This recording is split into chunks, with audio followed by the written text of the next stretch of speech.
El estudio citológico de los procesos mediastínicos por tomas a través de la vía aérea se iniciaron con la descripción de Chiappati en 1949, en el que describió la toma de las muestras en 83 pacientes, en la imagen el esquema de su proceder y la aguja empleada. Posteriormente, a partir de los trabajos de Wang en la década de los 80, quedó claro que la punción transbronquial era una excelente técnica para el diagnóstico de las lesiones mediastínicas. La sensibilidad de la muestra es muy variable de unos autores a otros, lo que se justifica por ser un método ciego. La punción transbronquial solo permite la exploración de ganglios sucarinales y paratraqueales. Posteriormente, en 1992, se introdujo por estos autores la endoscopia radial. El uso de la endoscopia radial permite la localización de nódulos mediastínicos en una imagen ultrasonográfica circular, pero para realizar la punción aspiración ha de retirarse la sonda, con lo que se puede producir error en la muestra. Con ello se incrementó la sensibilidad diagnóstica hasta algo más del 80%. Posteriormente, una variante a esta técnica fue la introducción de la endoscopia lineal. Ha permitido realizar aspiración en tiempo real, es decir, con la visualización de la lesión y control de la posición de la aguja durante todo el proceso, incrementándose la precisión de la punción y la sensibilidad diagnóstica. Esta técnica fue descrita por primera vez por este autor en 2004 y aprobada por la FDA en el 2006. Esta técnica presenta evidentes desventajas sobre la punción transbronquial convencional, las principales listadas aquí. También sobre la mediastinoscopia, al ser una técnica menos agresiva y poder acceder a más estaciones ganglionales. Al emplear una aguja muy fina puede dar resultados falsos negativos en los procesos con micrometástasis. Se obtiene también menos cantidad de material que el recogido con la mediastinoscopia. En la imagen, la parte distal del broncoscopio con la aguja y la imagen ecográfica con la aguja en el interior de un ganglio. Buena parte de la rentabilidad diagnóstica de la prueba depende del correcto aprovechamiento del material, por lo que la presencia in situ de personal experimentado para que el procesamiento de la muestra sea técnicamente correcto es muy importante. El correcto aprovechamiento del material y el diagnóstico final depende en gran medida de las decisiones tomadas inicialmente. La finalidad de la técnica es obtener una muestra adecuada, la que no debe estar solamente bien preservada, ha de tener suficiente material por si son necesarias técnicas especiales, las que son de particular importancia, ya que muchos tumores mediastínicos comparten similares características clínicas, radiológicas y citológicas. En todos los listados la sensibilidad de esta técnica excede del 85%. Al igual que sucede con la sonda radial y con los métodos convencionales, la sensibilidad de la muestra se incrementa con el número de pases, en ausencia de un citopatólogo para la valoración inmediata. La punción transbronquial con ecoendoscopia es una técnica segura y rentable, que está sustituyendo los anteriores procederes. Sin embargo, no es posible con ella alcanzar los nódulos mediastínicos posteriores e inferiores, los que sí se pueden alcanzar con la ecoendoscopia esofágica, que fue introducida por este autor, descrita por primera vez en 1994. La combinación de la endoscopia por vía bronquial y esofágica proporciona acceso a casi todas las estaciones ganglionales mediastínicas, pudiendo evitarse técnicas quirúrgicas. Las dificultades en la interpretación citológica de las muestras obtenidas por punción transbronquial con ecoendoscopia son similares a las que plantea la citología por punción aspiración convencional. La rentabilidad diagnóstica es más alta para los procesos benignos que para los malignos y más alta para el carcinoma anaplásico de célula pequeña que para otros tipos de tumores. El estudio citológico de las muestras obtenidas con esta técnica puede presentar algunas limitaciones y dificultades. La presencia de mucosidad arrastrada o aspirada del árbol tráqueo-bronquial dificulta la correcta interpretación de la muestra. Una gran cantidad de células contaminantes puede ocultar la celularidad procedente de la lesión. Los pacientes con sospecha de extensión neoplásica pulmonar presentan con frecuencia cambios reactivos o displásicos de la mucosa bronquial, que pueden ser arrastrados durante la punción y pueden ser interpretados erróneamente como indicativos de malignidad. Muchas veces se confía en el material de fondo como ayuda para hacer la subtipificación tumoral, pero hay que tener en cuenta algunas particularidades y otras diversas posibilidades. Esta tabla recoge los fondos más habituales que pueden presentar las punciones mediastínicas. Un fondo necrótico se corresponden con granulomas o tumores de alto grado. Un fondo mucinoso generalmente conduce a pensar en un adenocarcinoma productor de moco. La presencia de mucina puede ser un contaminante al paso de la aguja y no necesariamente producida por las células tumorales. Puede haber discrepancia entre el material de fondo y las células en él. La presencia de células ciliadas y la presencia de células inflamatorias generalmente son significativas de contaminación. En ocasiones, algunos adenocarcinomas presentan una atipia no muy marcada, lo que puede hacer difícil de distinguir de células bronquiales que hayan sido arrastradas en el trayecto de la aguja o de histiocitos. Además, células en anillo de sello han sido descritas en otros tumores. Este caso corresponde a una mujer de 22 años de edad, con nódulos pulmonar y adenopatías mediastínicas, aspecto de la punción con presencia de un fondo tigroide y vacuolización citoplasmática. Las técnicas de inmunocitoquímica e inmunohistoquímica presentaban negatividad para marcadores de células germinales, para marcadores neuroendocrinos y de linfomas, y positividad para el CD99, por lo que se dio el diagnóstico de sarcoma de Ewing. El fondo tigroide es característico de tumores ricos en glucógeno, como consecuencia de la fractura de sus citoplasmas. Como es de suponer, la riqueza celular va en relación con la expresión del fondo. Las técnicas de inmunocitoquímica nos permiten hacer el diagnóstico. Un fondo linfoide pertenece a un ganglio o a otros tumores. Puede plantear diagnóstico diferencial con linfoma, cuando existe artefacto de aplastamiento con tumores de células pequeñas. Los procesos granulomatosos, las células epitelioides pueden presentar atipia citológica, con núcleos agrandados y núcleos prominentes, lo que puede plantear dificultades diagnósticas.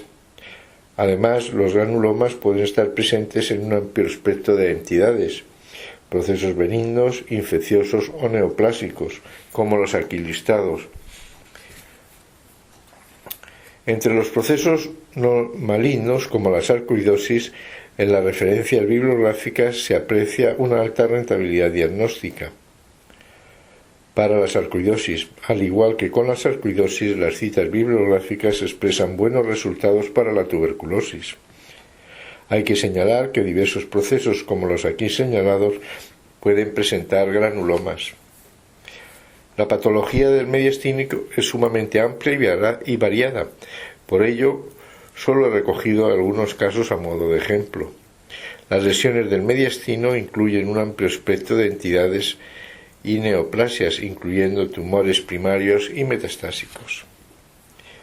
Varón con una masa en mediastino, aspecto de la punción con un líquido claro amarillento. Los extendidos citológicos en técnicas monocapa presentaban celularidad de epitelio respiratorio. Aspecto macroscópico de la lesión quística y de la pared con epitelio respiratorio. Se trataba de un quiste broncogénico, que son los más frecuentes. Los quistes broncogénicos suponen el 10% de las masas mediastínicas. Las lesiones quísticas no neoplásicas del mediastínico se corresponden con estas entidades. Los quistes de mediastino suponen alrededor del 18% de las masas mediastínicas, lo que representa una significativa proporción. La citología aspirativa puede proporcionar información en relación al tipo de quiste. en base a la celularidad apreciada en los extendidos citológicos. En cuanto al diagnóstico de los quistes de mediastino, una tasa muy significativa de ellos, en torno al 20%, queda sin aclarar. En ocasiones pueden existir dificultades para obtener la muestra, cuando los quistes son muy aplanados o presentan líquidos muy viscosos. Hay que tener en cuenta que procesos tumorales, tanto benignos como malignos, pueden presentar degeneración quística, con los que probablemente habría que plantearse el diagnóstico diferencial.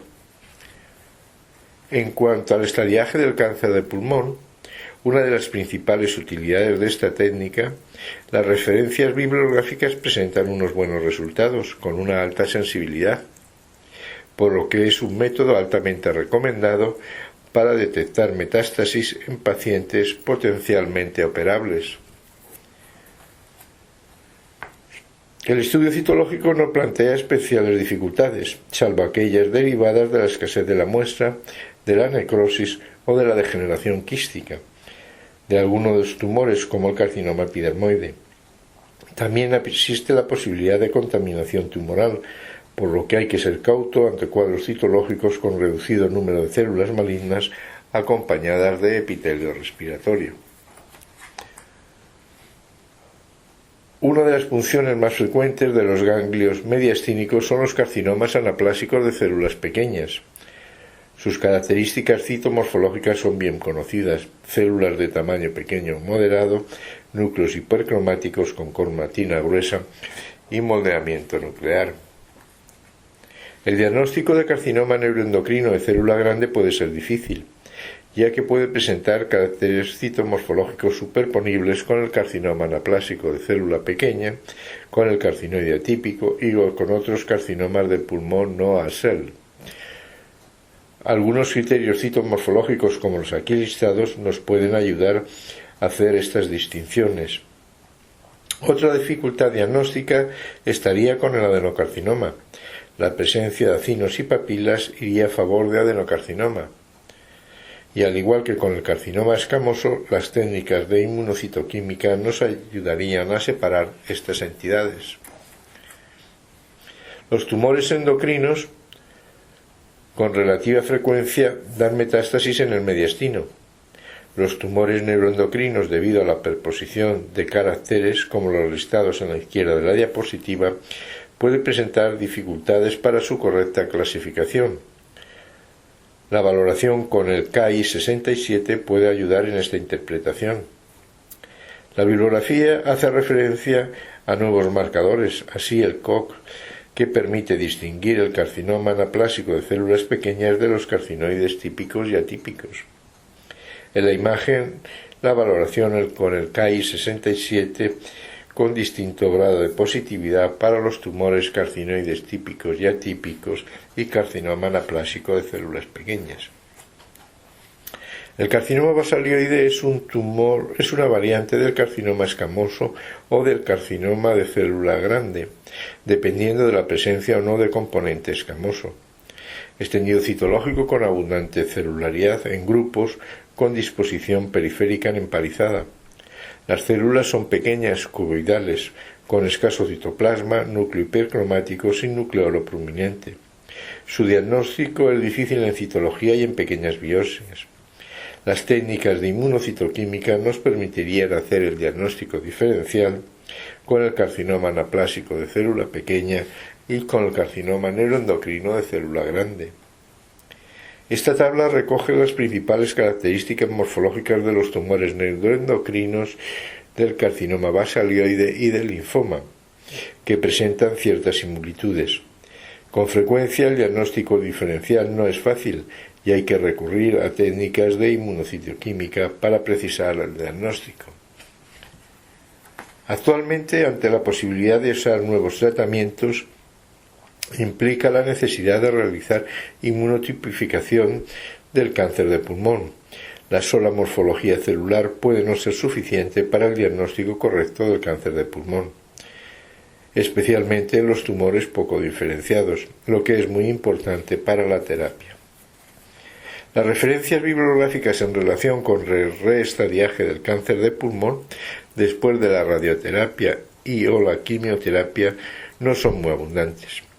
La rentabilidad diagnóstica es más baja en relación con la necrosis y la fibrosis que se produce en estos tratamientos.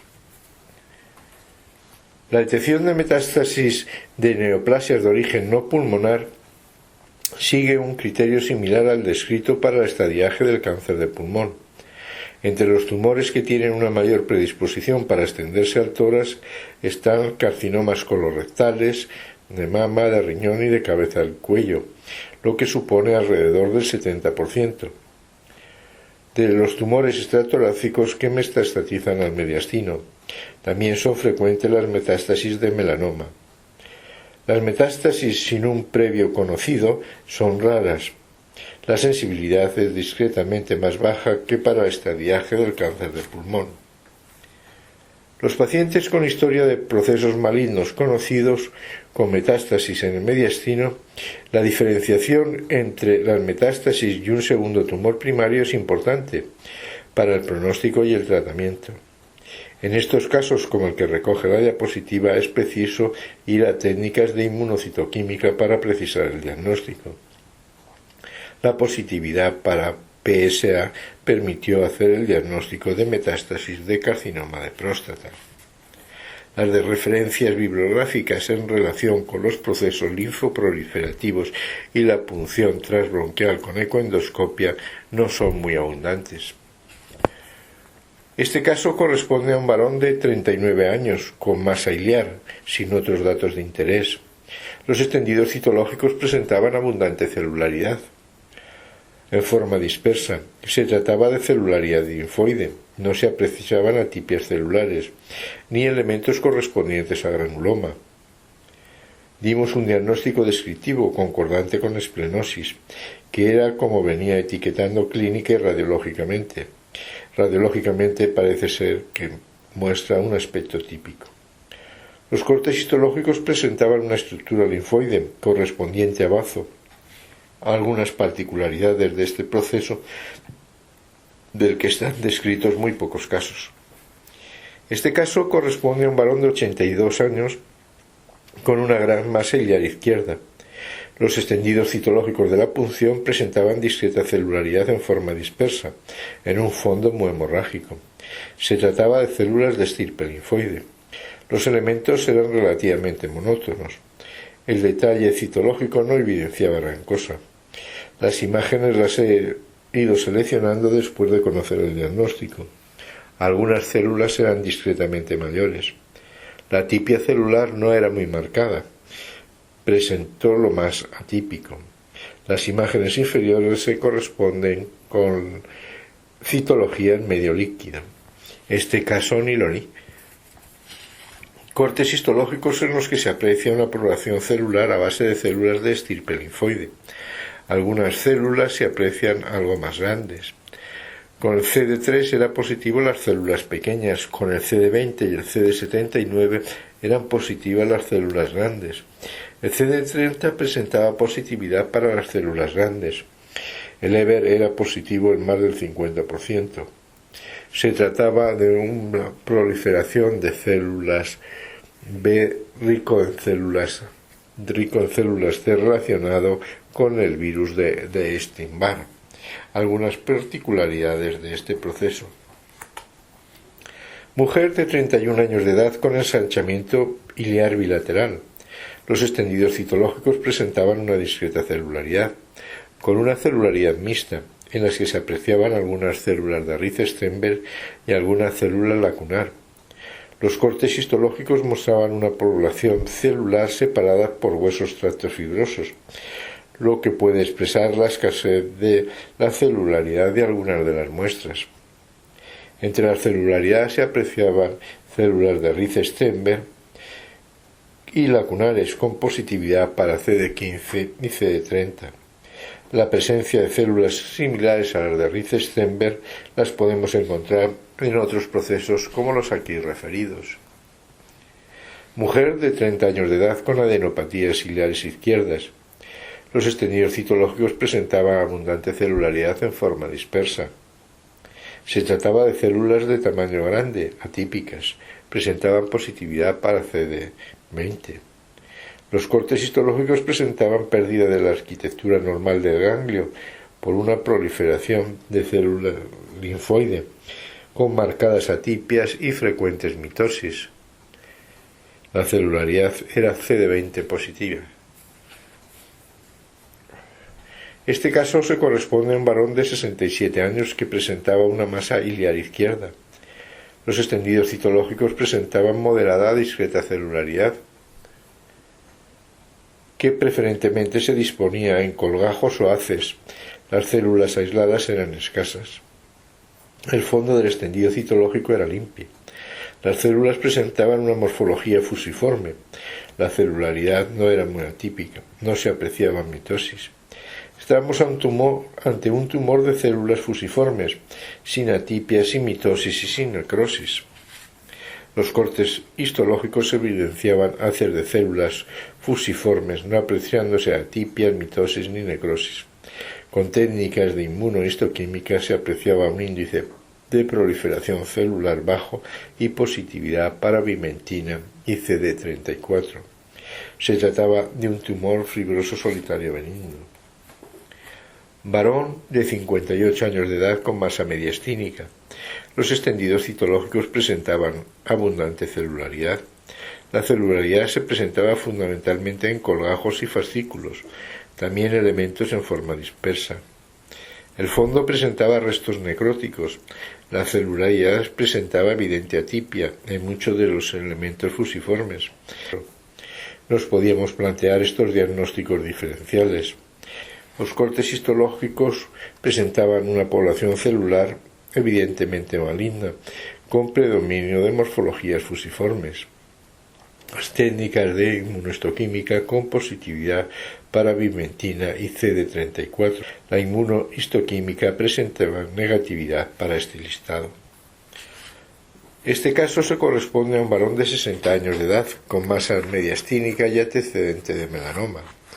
Extendidos citológicos con abundante celularidad en fascículos y haces y elementos también en forma dispersa. Los caracteres de malignidad son evidentes.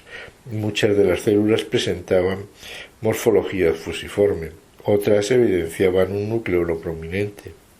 Las técnicas de inmunocitoquímica para confirmar el diagnóstico. Varón de 55 años con masa mediastínica. Los extendidos presentaban una celularidad discreta. La disposición celular era en grupos y en haces. La celularidad con morfología fusiforme presentaban caracteres de malignidad. Aspecto de la celularidad en medio líquido.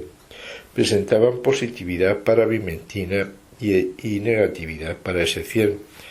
Se nos podían plantear estos diagnósticos diferenciales. Los cortes histológicos presentaban una proliferación formando haces de fibras fusiformes entremezcladas. Las técnicas de inmunohistoquímica presentaban positividad para vimentina, carretinina y queratinas 5 y 6. El índice de proliferación celular era alto. Se trataba de un mesotelioma sarcomatoide. Varón de 56 años con estos datos clínicos. Los extendidos citológicos presentaban una moderada celularidad en haces y forma dispersa. Se trataban de elementos con morfología fusiforme con caracteres de malignidad. La celularidad presentaba positividad para vimentina. Cortes citológicos presentaban una proliferación de células fusiformes en haces entremezclados. Solo se pudo llegar al diagnóstico de sarcoma. Varón de 29 años con masa iliar derecha. Los extendidos citológicos presentaban discreta celularidad. La celularidad se mostraba aspecto fusiforme. En otras áreas el aspecto era distinto. Parecían limitar estructuras glandulares. Podíamos pensar en un tumor con un patrón bifásico, como en estos tres tumores.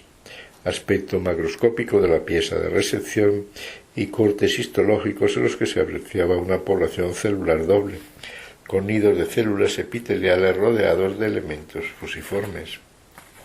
Las técnicas de inmunocitoquímica presentaban las células epiteliales positividad para el pool de queratinas. Las células fusiformes positividad para la vimentina. El índice de proliferación celular era alto. He tomado como ejemplos mayoritariamente procesos con células fusiformes. Los procesos con presencia de células fusiformes suponen alrededor del 8% de las series de punción, constituyen un grupo muy heterogéneo y su diagnóstico diferencial va desde procesos reactivos, procesos benignos y neoplasias malignas. Para su evaluación es necesaria la correlación clínico-radiológica y los hallazgos citológicos. Ayudándose de técnicas especiales inmunocitoquímica y microscopía electrónica. El material obtenido con esta técnica puede permitir realizar técnicas complementarias. La importancia de la valoración molecular en los procesos malignos torácicos es bien conocida. La valoración de la mutación del receptor del factor de crecimiento epidérmico ha llegado a ser una práctica casi rutinaria.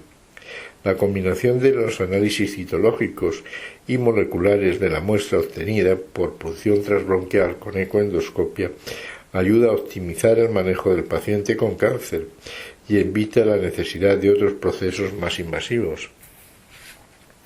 La presencia de una sobreexpresión del receptor para el factor del crecimiento epidérmico puede utilizarse como meta para el uso de terapias con anticuerpos monoclonales específicos. La sobreexpresión se revela en el 40% aproximadamente de los adenocarcinomas. El empleo de técnicas moleculares nos indica la posible respuesta al tratamiento. La proteína LK puede promover la resistencia a la acción antitumoral. Además, hay inmunotinciones que también nos pueden producir otros aspectos de la respuesta terapéutica a varios medicamentos quimioterápicos o biológicos.